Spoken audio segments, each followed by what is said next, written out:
When you see a gun go off, a firearm go off, you generally only see an explosion at the end of the barrel. And you only see, under high-speed cameras, the bullet escaping the barrel. But there's actually a lot going on. Even though the bullet is the projectile, and even though the firearm or the gun is how we align that bullet, that shot, inside of that system, the gun, the firearm, is a cartridge, which holds the bullet, the casing, the powder, and the primer. Without these components, a bullet would just be a scrap of metal stuck in the barrel. The first thing that happens is the primer sets off the powder, and you would think that these two components are really all that you need.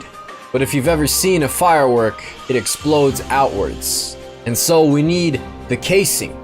The casing wraps around the bullet, which after the powder is detonated by the primer, sets off higher pressure inside, which causes the explosion to be focused and the pressure buildup to launch the bullet. But we always focus on just the bullet. We think it's the bullet that gave us our shot.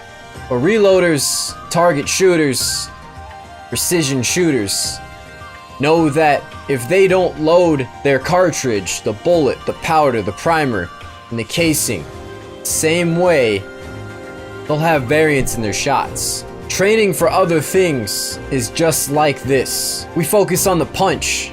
We focus on the fist, on the arm, thinking that all of our power comes from there.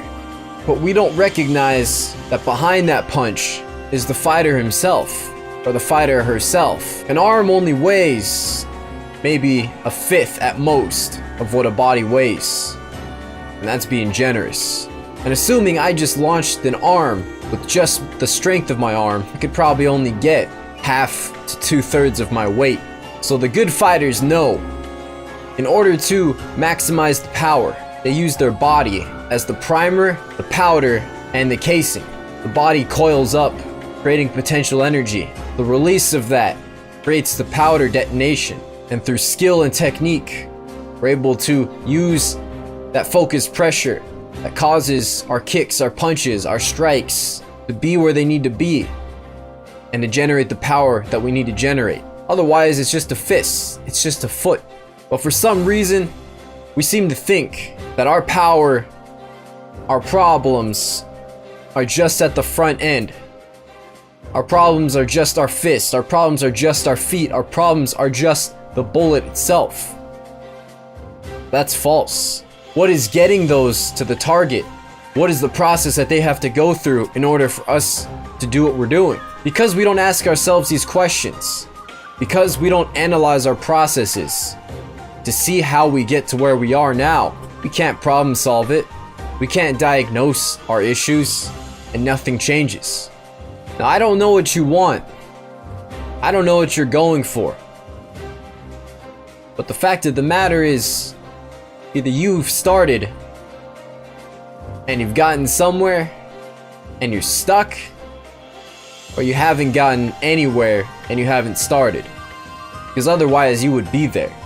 We can blame every single factor outside of ourselves. That's always going to change. There's only one thing we can change, and that is our choices, our actions, our decisions. That's all we can change. And our decisions influence our process, and our process influences our results.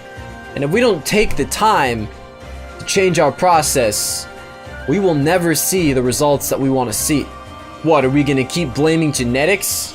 Are we going to keep blaming the fact that we are unlucky? Are we going to blame the fact that we can't do what we want to do because we work 40 to 60 hours a week? Are we going to blame that we don't have the money to do something that we want to do? We're going to take the steps that'll get us to where we want to be. To work on the other components, the components of the process, the components of what launches the bullet, the kick, and the punch. That's where we actually see our results.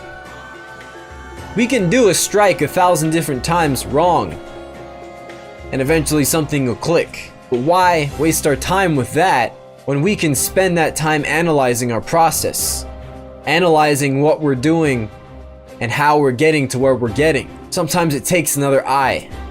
Sometimes it takes somebody else's perspective or an expert's opinion.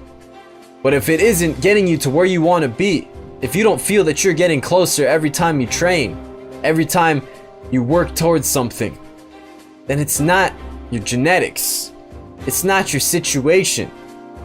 It's not the cards you were dealt. It's the steps you're taking to get to where you want to be. So if you're not where you want to be, if you don't have the results that you want to be, and if you feel like you're not getting any closer, don't quit now. Don't throw in the towel. It's not over yet. Unless you seriously don't even care about that goal.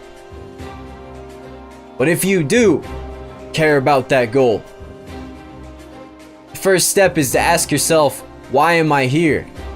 What have I been doing to get me these results? Chances are this isn't where I started. And if the process is only giving you these results, first step is to check out what you need to change and why the process isn't getting you the results that you want. And once you do that, the rest is easy. The rest is simple. But you have to be able to put out what that simple and easy is. You have to be able to do the work.